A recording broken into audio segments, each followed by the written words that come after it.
بسم اللہ الرحمن الرحیم نحمدہ ونصلی علی رسولہ الکریم۔ میرے بھائیوں، دوستوں، بزرگوں، اللہ پاک نے سارے انسانوں کو اس دنیا میں تھوڑے سے وقت کے لیے بھیجا ہے۔ سب کے سب نے اس دنیا سے جانا ہے۔ کامیاب وہ ہوگا جو اللہ کے احکام کو اللہ کے حبیب صلی اللہ علیہ وسلم کے مبارک طریقوں پر پورا کرے گا۔ حضرت عثمان رضی اللہ تعالی عنہ نے جب بیعت ہو گئے لوگ تو اس وقت بہت غمگین تھے۔ ان کی طبیعت پر بڑا بوجھ تھا۔ وہ حضور صلی اللہ علیہ وسلم کے منبر پر تشریف لائے اور لوگوں میں بیان فرمایا۔ پہلے اللہ کی حمد و ثنا بیان کی، پھر اللہ کے حبیب صلی اللہ علیہ وسلم پر درود بھیجا۔ اس کے بعد فرمایا، تم ایسے گھر میں ہو جہاں سے تمہیں کوچ کر جانا ہے اور تمہاری عمر تھوڑی باقی رہ گئی ہے، لہٰذا تم جو خیر کے کام کر سکتے ہو موت سے پہلے کر لو۔ صبح اور شام موت تمہیں آنے والی ہے، غور سے میری اس بات کو سنو۔ دنیا سراسر دھوکہ ہے۔ اللہ تعالیٰ نے فرمایا، فَلَا تَغُرَّنَّكُمُ الْحَيَاةُ الدُّنْيَا وَلَا يَغُرَّنَّكُمْ بِاللَّهِ الْغُرُورُ۔ سورہ لقمان کی آیت نمبر 33 پڑھی۔ سو تم کو دنیاوی زندگی دھوکے میں نہ ڈالے اور نہ وہ دھوکہ باز شیطان اللہ سے دھوکے میں ڈالے۔ اور جو لوگ جا چکے ان سے عبرت حاصل کرو اور خوب محنت کرو اور غفلت سے کام نہ لو، کیونکہ موت کا فرشتہ تم سے کبھی غافل نہیں ہوتا۔ کہاں ہیں دنیا کے وہ بھائی اور بیٹے جنہوں نے دنیا میں کھیتی باڑی اور اسے خوب آباد کیا اور لمبی مدت تک اس سے فائدہ اٹھایا؟ کیا دنیا نے انہیں پھینک نہیں دیا؟ چونکہ اللہ نے دنیا کو پھینکا ہوا ہے، اس لیے تم بھی اسے پھینک دو اور آخرت کو طلب کرو، کیونکہ اللہ نے دنیا کی اور آخرت کی جو کہ دنیا سے بہتر ہے، دونوں کی مثال اس آیت میں بیان فرمائی۔ وَضُرِبْ لَهُمْ مَثَلَ الْحَيَاةِ الدُّنْيَا كَمَاءٍ أَنزَلْنَاهُ سے لے کر املا تک سورہ کہف کی آیت نمبر 45-46 آپ نے پڑھی۔ اور پھر ان لوگوں سے دنیاوی زندگی کی حالت بیان فرمائی۔ وہ ایسی ہے جیسے آسمان سے ہم نے پانی برسایا ہو، پھر اس کے ذریعے سے زمین کی نباتات خوب گنجان ہو گئی ہوں، پھر وہ ریزہ ریزہ ہو جاویں اور اس کو ہوا اڑائے لیے پھرتی ہو۔ اللہ تعالیٰ ہر چیز پر پوری قدرت رکھتے ہیں۔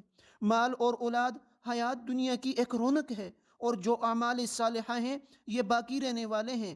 وہ آپ کے رب کے نزدیک ثواب کے اعتبار سے بھی 1000 درجہ بہتر ہیں اور امید کے اعتبار سے۔ بیان کے بعد لوگ حضرت عثمان رضی اللہ تعالیٰ عنہ سے بیعت ہونے لگے۔ یہ بیان حضرت مولانا یوسف کاندلوی رحمہ اللہ تعالی نے اپنی حیات الصحابہ میں اس کو نقل فرمایا ہے۔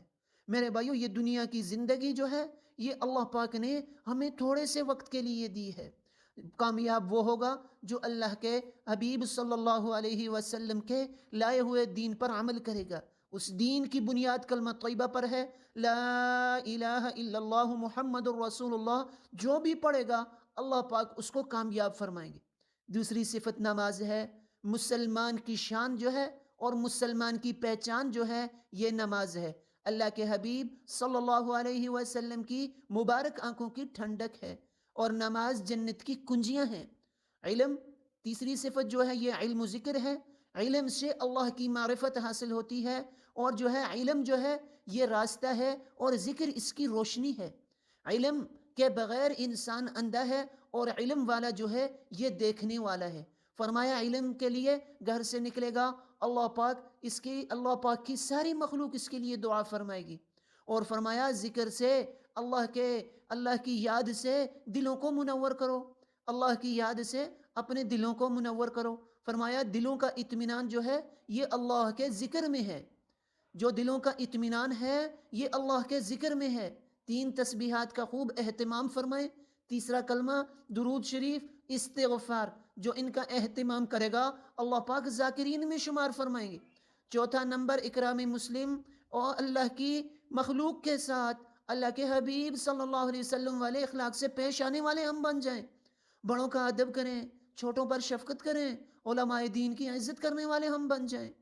فرمایا جو کسی پیاسے مسلمان کو پانی پلائے گا اللہ پاک اس کو جنت میں شراباً طہورا پلائیں گے۔ اور 5ویں صفت جو ہے یہ تصحیح نیت ہے۔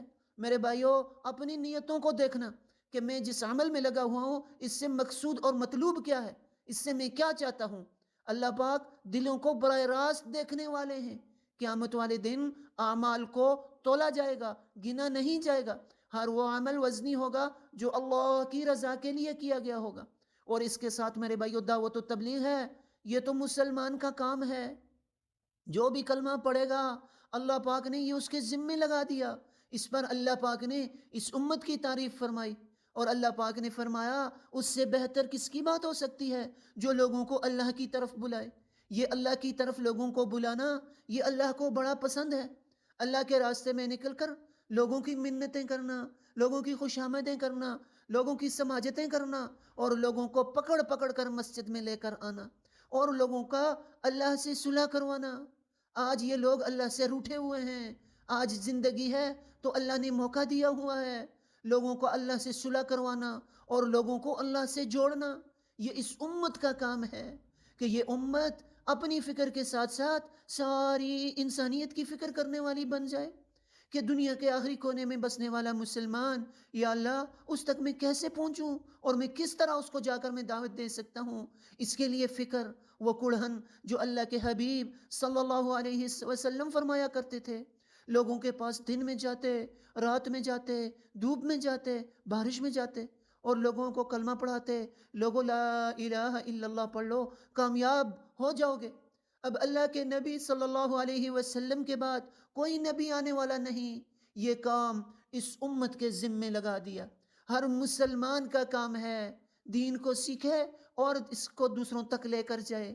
فرمایا سرسبز و شاداب رہے میرا وہ امتی جو میری بات کو سنے اور آگے لوگوں تک پہنچائے۔ فرمایا ایک آیت ہی کیوں نہ ہو وہ تمہیں پہنچے، تم لوگوں تک پہنچا دو۔ یہ دعوت و تبلیغ ہے میرے بھائیو۔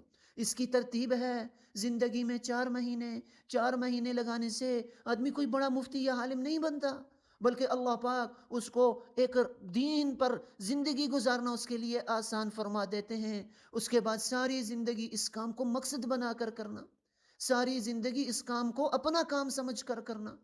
جس طرح ہمارا اپنا کام ہوتا ہے، اپنا کاروبار ہوتا ہے، اس کے لیے ہمیں گھر والے نہیں کہتے ہیں کہ آپ نے کام پر جانا ہے، محلے والے نہیں کہتے ہیں، ملکوں سے مسلمان آ کر ہمیں دعوت نہیں دیتے ہیں، ہم خود اس کی فکر کرتے ہیں۔ تو میرے بھائیو اس کے لیے ہم اس کو اپنا کام سمجھیں، زندگی میں 4 مہینے لگائیں، ہر سال 4 مہینے کی ترتیب بنائیں، اور پھر جو ہے سالانہ چلہ لگائیں، مہینے میں 3 دن لگائیں۔ یہ کام ہمارے مردوں کا بھی ہے، یہ کام ہماری عورتوں کا بھی ہے۔